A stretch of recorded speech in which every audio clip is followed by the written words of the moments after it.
ಆಕಾಶವಾಣಿ ಪ್ರದೇಶ ಸಮಾಚಾರ ಓದುತ್ತಿರುವವರು ಕುಮಾರಿ ಕೇವಳ. ಮುಖ್ಯಾಂಶಗಳು: ಬರ ಪರಿಹಾರ, ಕುಡಿಯುವ ನೀರು ಪೂರೈಕೆಗೆ ಕ್ರಮ ಚುರುಕುಗೊಳಿಸುವಂತೆ ಅಧಿಕಾರಿಗಳಿಗೆ ಮುಖ್ಯಮಂತ್ರಿ ಡಿಕೆ ಶಿವಕುಮಾರ್ ಸೂಚನೆ. ಬೆಂಗಳೂರಿನಲ್ಲಿ ಹೆಚ್ಚು ಹಸಿರು ಆರೋಗ್ಯಕರ ನೆರೆಹೊರೆಗಳನ್ನು ಸೃಷ್ಟಿಸಲು ಸರ್ಕಾರ ಬದ್ಧ, ಸಚಿವ ಕೃಷ್ಣ ಬೈರೇಗೌಡ.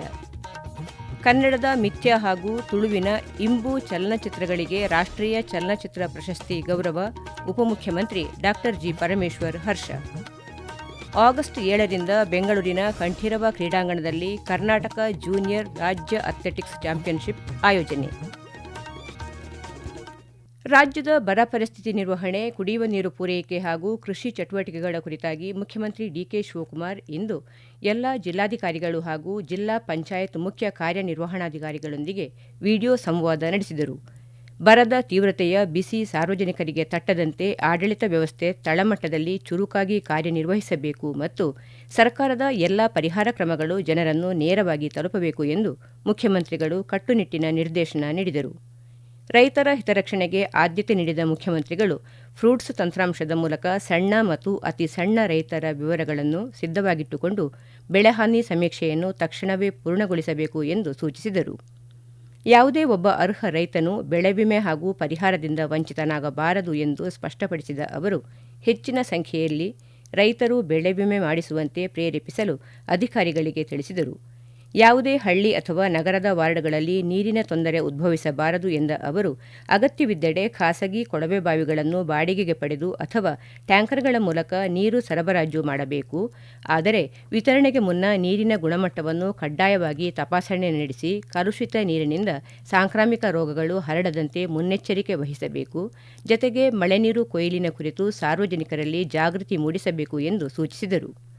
ಇನ್ನು ಹಸಿವು, ನೀರಡಿಕೆಯಿಂದ ಯಾವುದೇ ಜಾನುವಾರು ಮರಣ ಹೊಂದದಂತೆ ಅಗತ್ಯವಿರುವ ಕಡೆಗಳಲ್ಲೆಲ್ಲ ತಕ್ಷಣವೇ ಮೇವಿನ ಬ್ಯಾಂಕ್ ಹಾಗೂ ಗೋಶಾಲೆಗಳನ್ನು ತೆರೆಯಲು ಆದೇಶಿಸಿದರು.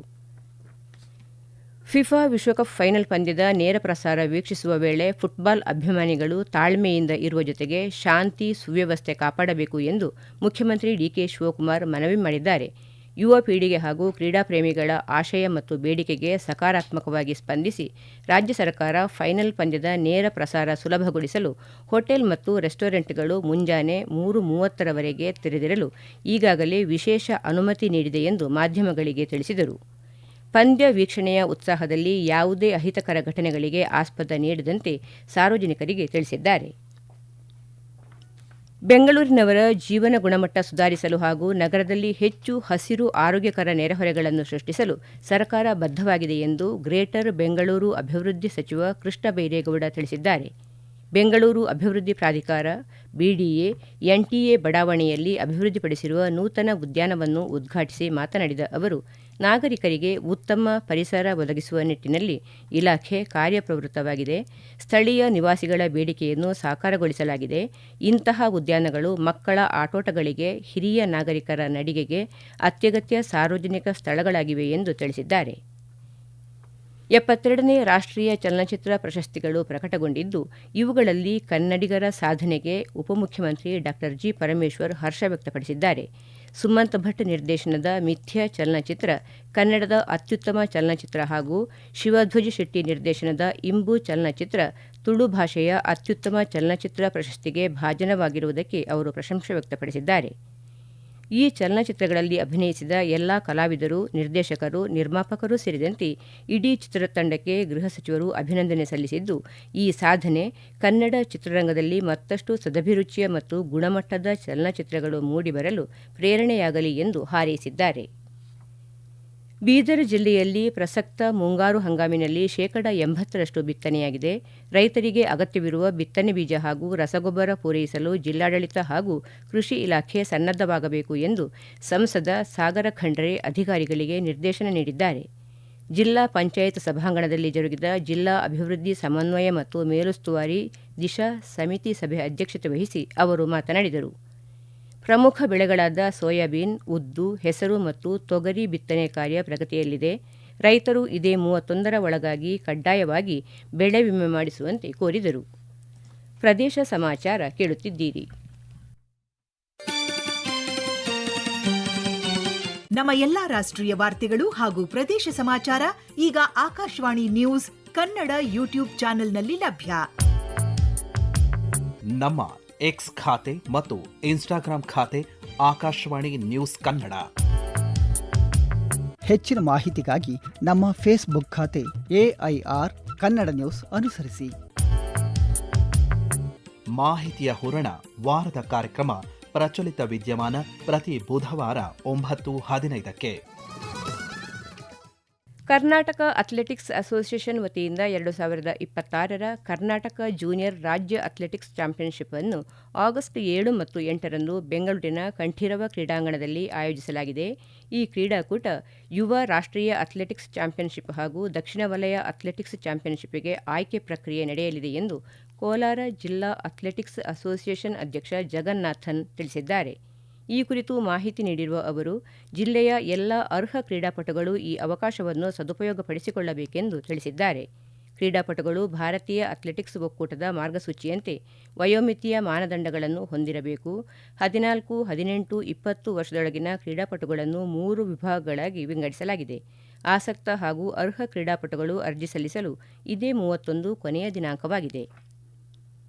ಕೇಂದ್ರ ಸರ್ಕಾರದ PM ಕಿಸಾನ್ ಸೇರಿದಂತೆ ಕೃಷಿ ಇಲಾಖೆಯ ವಿವಿಧ ಯೋಜನೆಗಳ ಲಾಭ ಪಡೆಯಲು ರೈತರು ತಕ್ಷಣವೇ ಫ್ರೂಟ್ ಐಡಿ ಹಾಗೂ KYC ಪ್ರಕ್ರಿಯೆಯನ್ನು ಪೂರ್ಣಗೊಳಿಸಬೇಕು ಎಂದು ದಾವಣಗೆರೆ ಸಹಾಯಕ ಕೃಷಿ ನಿರ್ದೇಶಕ ಶ್ರೀಧರಮೂರ್ತಿ ತಿಳಿಸಿದ್ದಾರೆ.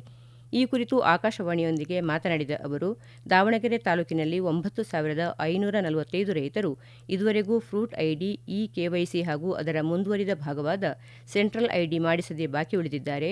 ಕೇಂದ್ರ ಸರ್ಕಾರದ ಮಹತ್ವಾಕಾಂಕ್ಷಿ ಯೋಜನೆಯಾದ PM ಕಿಸಾನ್ ಬೆಳೆ ವಿಮೆ ಹಾಗೂ ರಾಜ್ಯ ಸರ್ಕಾರದಿಂದ ದೊರೆಯುವ ವಿವಿಧ ಸೌಲಭ್ಯಗಳು ಹಾಗೂ ಪ್ರೋತ್ಸಾಹಧನಗಳನ್ನು ಪಡೆಯಲು ಈ ಗುರುತುಗಳು ಕಡ್ಡಾಯವಾಗಿವೆ ಎಂದು ಅವರು ತಿಳಿಸಿದ್ದಾರೆ.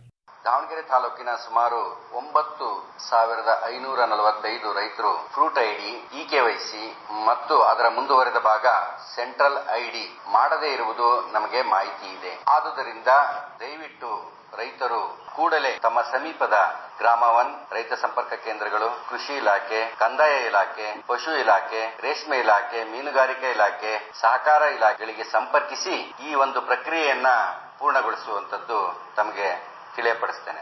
ಚಿತ್ರದುರ್ಗ ಜಿಲ್ಲೆಯಲ್ಲಿ ಮತದಾರರ ಪಟ್ಟಿಯ ವಿಶೇಷ ಸಮಗ್ರ ಪರಿಷ್ಕರಣೆ ಕಾರ್ಯ ಚುರುಕಿನಿಂದ ಸಾಗಿದ್ದು, ಈಗಾಗಲೇ 67% ಗಣತಿ ನಮೂನೆಗಳ ದತ್ತಾಂಶ ದಾಖಲೀಕರಣ ಪ್ರಕ್ರಿಯೆ ಪೂರ್ಣಗೊಂಡಿದೆ ಎಂದು ಅಪರ ಜಿಲ್ಲಾಧಿಕಾರಿ BT ಕುಮಾರಸ್ವಾಮಿ ತಿಳಿಸಿದ್ದಾರೆ. ನಗರದ ಒನಕೆ ಓಬವ್ವ ವೃತ್ತದಲ್ಲಿ ಹಮ್ಮಿಕೊಳ್ಳಲಾಗಿದ್ದ ಮೊಬೈಲ್ ಫೋನ್ ಟಾರ್ಚ್ ಲೈಟ್ ಜಾಗೃತಿ ಜಾಥಾಕ್ಕೆ ಚಾಲನೆ ನೀಡಿ ಮಾತನಾಡಿದ ಅವರು, ಸಾರ್ವಜನಿಕರು ಮತಗಟ್ಟೆ ಮಟ್ಟದ ಅಧಿಕಾರಿಗಳಿಗೆ ಮಾಹಿತಿ ನೀಡಿ ಸಹಕರಿಸಬೇಕೆಂದು ಕೋರಿದರು. SIR ಪ್ರಕ್ರಿಯೆ ಚಿಕ್ಕಬಳ್ಳಾಪುರ ಜಿಲ್ಲೆಯಲ್ಲಿ ಉತ್ತಮ ರೀತಿಯಲ್ಲಿ ಪ್ರಗತಿಯಲ್ಲಿದ್ದು, ಜುಲೈ 17ರ ಸಂಜೆಯ ವೇಳೆಗೆ ಗಣತಿ ನಮೂನೆ ವಿತರಣೆ 100% ಪೂರ್ಣಗೊಂಡಿದೆ. ಜೂನ್ 16ಕ್ಕೆ ಅನ್ವಯವಾಗುವಂತೆ 10,69,504 ಮತದಾರರಿದ್ದು, ಜುಲೈ 17ರ ಸಂಜೆಯ ವೇಳೆಗೆ 100% ಗಣತಿ ನಮೂನೆಗಳನ್ನು ವಿತರಿಸಲಾಗಿದೆ. ರಾಜ್ಯದಲ್ಲಿ ಕಾರ್ಯನಿರ್ವಹಿಸುತ್ತಿರುವ ಹೋಮ್ ಸ್ಟೇಗಳ ಅಧಿಕೃತ ನೋಂದಣಿ ಪ್ರಕ್ರಿಯೆಗೆ ಉತ್ತಮ ಸ್ಪಂದನೆ ವ್ಯಕ್ತವಾಗಿದೆ. ಈವರೆಗೂ 500ಕ್ಕೂ ಹೆಚ್ಚು ಹೋಮ್ ಸ್ಟೇ ಮಾಲೀಕರು ನೋಂದಣಿಗಾಗಿ ಅರ್ಜಿ ಸಲ್ಲಿಸಿದ್ದಾರೆ. ರಾಜ್ಯದ ಎಲ್ಲ ಹೋಮ್ ಸ್ಟೇಗಳ ನೋಂದಣಿಯನ್ನು ಕಡ್ಡಾಯಗೊಳಿಸಲಾಗಿದ್ದು, ನಿಯಮಾನುಸಾರ ಪ್ರತಿಯೊಬ್ಬ ನಿರ್ವಾಹಕ ಈ ಪ್ರಕ್ರಿಯೆಯನ್ನು ಪೂರ್ಣಗೊಳಿಸಬೇಕು ಎಂದು ಪ್ರವಾಸೋದ್ಯಮ ಇಲಾಖೆ ಆಯುಕ್ತ ವಿ. ರಾಮ್ಪ್ರಸಾದ್ ಮನೋಹರ್ ತಿಳಿಸಿದ್ದಾರೆ.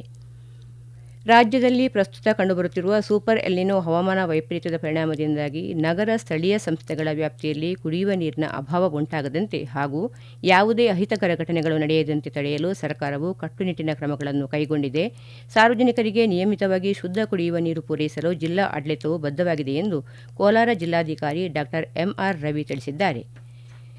ಸರ್ಕಾರದ ನಿರ್ದೇಶನದಂತೆ ಮಾಜಿ ಪ್ರಧಾನಿ ದೇವೇಗೌಡರ ಪತ್ನಿ ಚೆನ್ನಮ್ಮ ಅವರ ಅಂತಿಮ ಸಂಸ್ಕಾರ ಸಕಲ ಸರ್ಕಾರಿ ಗೌರವಗಳೊಂದಿಗೆ ನೆರವೇರಿಸಲು ಎಲ್ಲ ಅಗತ್ಯ ಸಿದ್ಧತೆ ಮಾಡಿಕೊಳ್ಳಲಾಗಿದೆ ಎಂದು ಸಂಸದ ಶ್ರೇಯಸ್ ಪಟೇಲ್ ತಿಳಿಸಿದ್ದಾರೆ. ಈಗ ಕೊನೆಯಲ್ಲಿ ಮತ್ತೊಮ್ಮೆ ಮುಖ್ಯಾಂಶಗಳು.